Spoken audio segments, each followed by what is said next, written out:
There was a time when people would tremble upon hearing the name Adolf Hitler. Not only did he seize control over Germany and slaughter millions of innocent souls, but he stripped away every human freedom from his citizens and nearly conquered the entire world. In his genocidal conquest, he mechanized murder through gas chambers, mass shootings, and starvation that killed thousands daily. His brutal reign created a horror so profound that 80 years later, he is still seen as the ultimate symbol of evil. But it wasn't always like that. There was a time when Hitler was a sensitive choir boy who drew animals and loved to listen to fairy tales. He used to sleep in homeless shelters and made a living by selling watercolor postcards of Vienna. He wanted nothing more than to become a successful painter. So how did this homeless, failed artist, who wasn't even German by birth, become the architect of history's most notorious mass genocide? This is the twisted tale of rejection, rage, and radicalization. This is the haunting true life story of Adolf Hitler.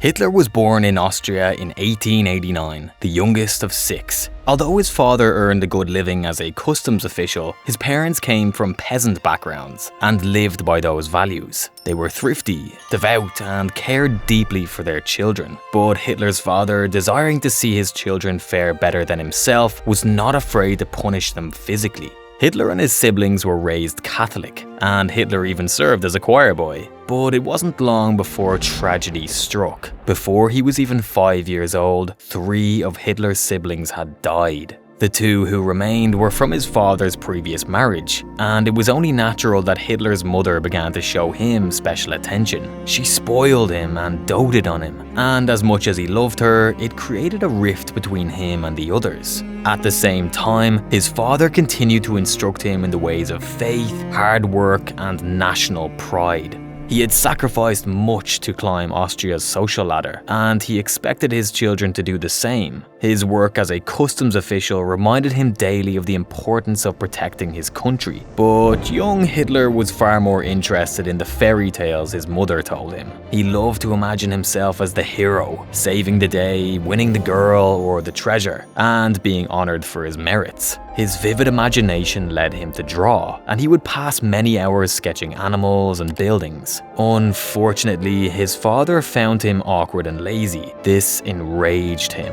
and Hitler often suffered the consequences. But those beatings were only the beginning.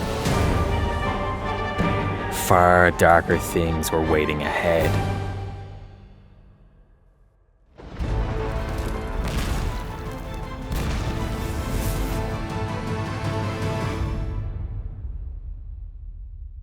Hitler's father continued to excel at his job, and this led them to move several times. This could make it hard for Hitler to make new friends, but he made up for that by filling his days with art and adventure novels, in which he would once again picture himself as the hero. This love for reading made it easy to do well in school, which helped to protect him from the wrath of his father. When he did connect with other boys, they would run around outside playing war games, and Hitler would always cast himself as the commander. Even at that young age, few children ever challenged him. As he reached his teens, the moves eventually became too much, and Hitler found himself losing interest in school. His performance dropped and he clashed with his teachers, often seeing them as stupid or beneath him. The one thing he continued to enjoy were school assemblies, where he felt he could express his growing nationalistic pride. But even those assemblies weren't enough to make him happy. Few others understood his love for art or the idealism that had begun to swell within him. Hitler soon became angrier and more embittered, and devoted as much time to his art as his father would allow. And then, at just 14 years old, when it already felt like he lived in a world that hated him, his father suffered a lung hemorrhage and died.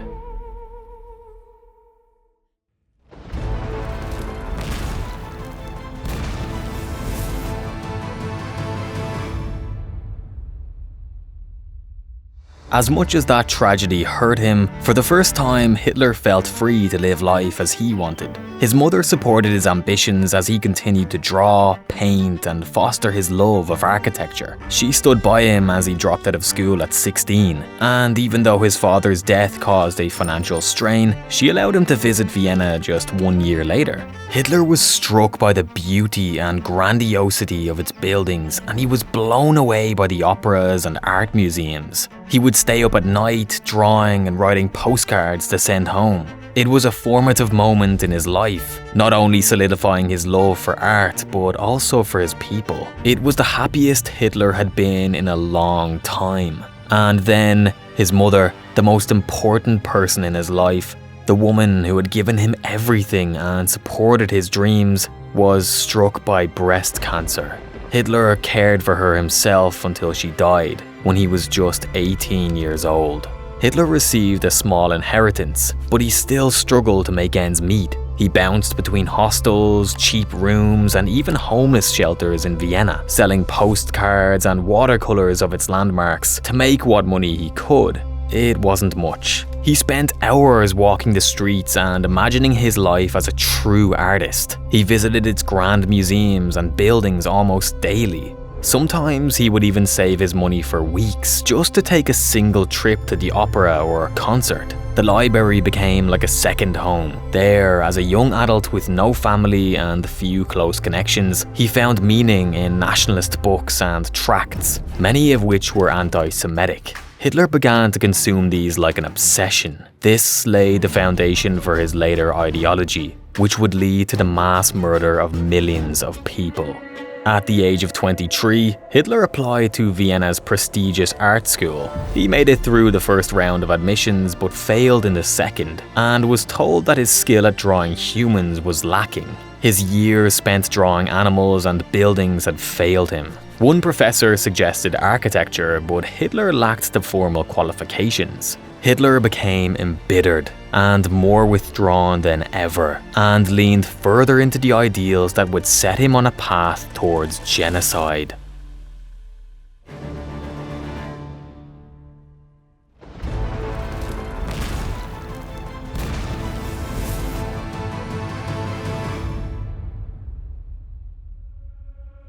Austria was part of the Austro-Hungarian Empire, which included many countries and peoples. Hitler hated this. He felt it made the country weak, and he saw himself as both ethnically and culturally German. So at the age of 25, with World War I on the horizon, Hitler used what was left of his inheritance and fled from Austria to avoid being drafted into Austria's military. He arrived in Munich, Germany, shortly after. Hitler loved it there. This was the true homeland of the German people. This was a culture that recognized the things that made it special and that made it superior. Not long after he arrived, war was declared.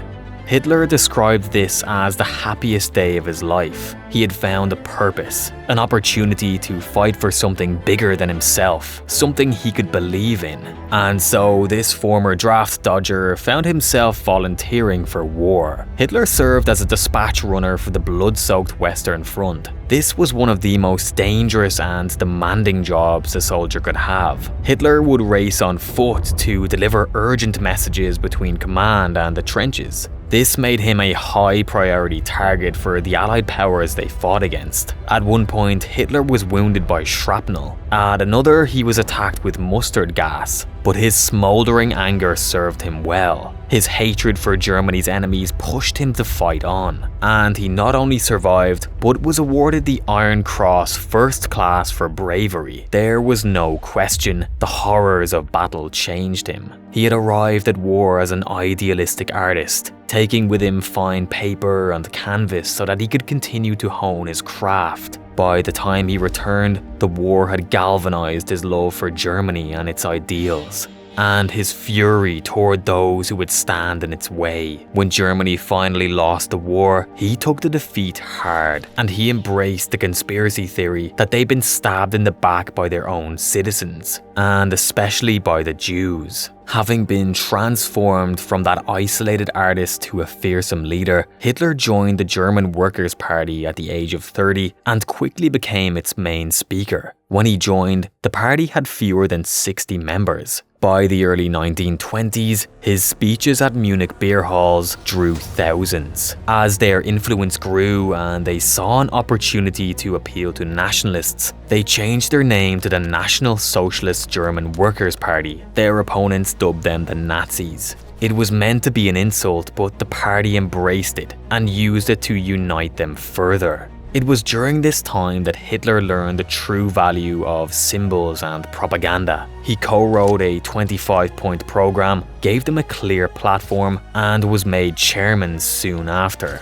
Hitler began to integrate swastikas and rituals to build identity and loyalty. He modeled the party after the military, and veterans, workers, and disgruntled radical nationalists joined the party in droves. Germany was experiencing turmoil and unrest due to hyperinflation and economic collapse. Those in charge were seen as weak and even as illegitimate. In contrast, Hitler now led a party of over 55,000 members, with 400,000 sympathizers. He saw himself as the country's only savior and labeled himself as the Führer, a German word for guide. With Germany weaker than ever, it was time to make a move. In 1923, when Hitler was just 34, he stormed a political meeting in Munich with a number of his followers and attempted to overthrow the Bavarian government. Their plan was to then march on Berlin, as Mussolini had marched on Rome. They didn't get that far. 19 Nazis and 4 police officers were killed. Hitler was arrested and imprisoned for high treason. He was sentenced to 5 years.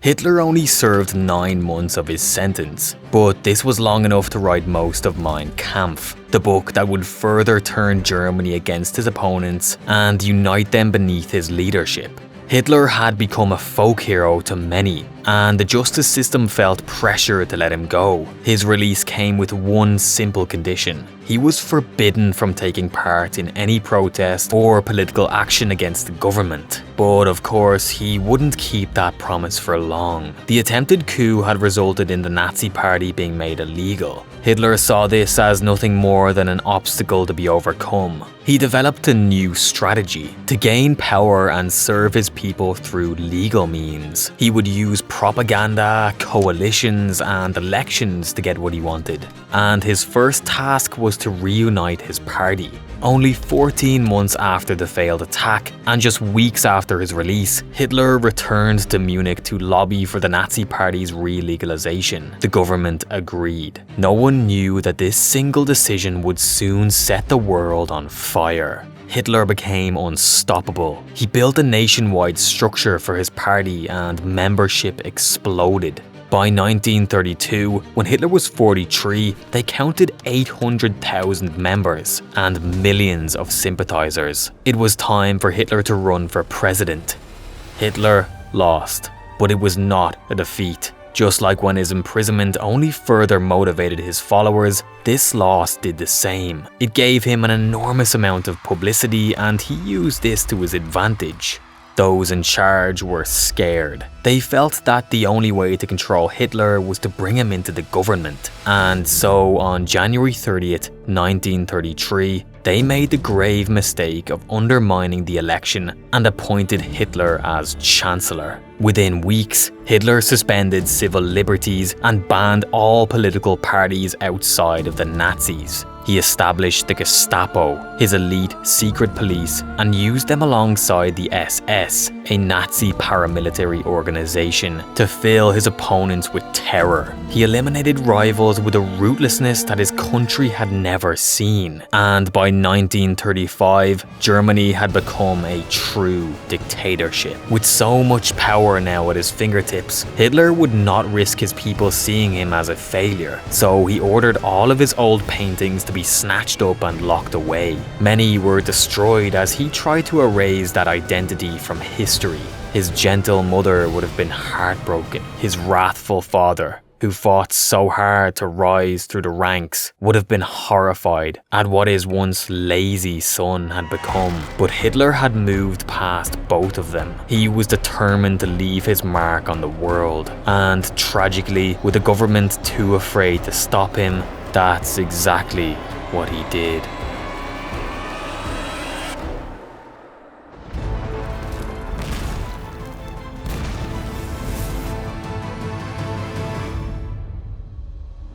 Immediately after becoming Chancellor, Hitler stripped German Jews of their citizenship. He masterminded the takeover of Austria, the country of his youth, and succeeded without firing a single shot. Within weeks, he had synagogues burned, Jewish businesses destroyed, and more than 30,000 citizens arrested. Over 100 Jews were murdered in the process. It was horrific, and it was absolutely nothing compared to what was to come. As Hitler ploughed through more of Europe and became more aggressive and violent, his actions led to the inevitable. Britain and France declared war less than a year after he conquered Austria. Soon enough, the United States joined the fight, and the Soviet Union joined with them. Hitler struck back at the Soviet Union, but not with bombs or mustard gas. Instead, he laid siege to Leningrad for 3 long years. It was the deadliest siege in history, killing almost half of the great city's inhabitants, over 1.5 million people in total. But the atrocities didn't stop there. Hitler enacted the Hunger Plan, stealing food from conquered Soviet land and giving it to his soldiers, causing millions more to starve to death. Hitler invaded Poland. He slaughtered Jews and others in unfathomable numbers and forced the rest into horrific ghettos and then into concentration camps. In 1942, nearly 3 years into the war, Hitler formalized the final solution: the extermination of every Jew in Europe. And unfortunately for the Jews of Europe, Hitler was well prepared. 3 years earlier, he tested out methods like gas chambers, lethal injection, and more on 275,000 of his very own citizens. The disabled, the infirm, and people he deemed unfit. Every one of them died horribly, but to Hitler, they were just one more step in his plan. Before his wrathful reign of hate concluded, millions upon millions of innocent people were killed. Far more suffered. Thankfully, that reign did eventually come to an end, when in the bitter winter of 1945, the Allied forces broke through into Germany. The tide of the war turned, and Hitler watched as his villainous dreams for Europe evaporated before his eyes. Adolf Hitler, the man who was once an artist, and who then became a folk hero, was now a failure. He withdrew to his study, pressed a pistol against his head,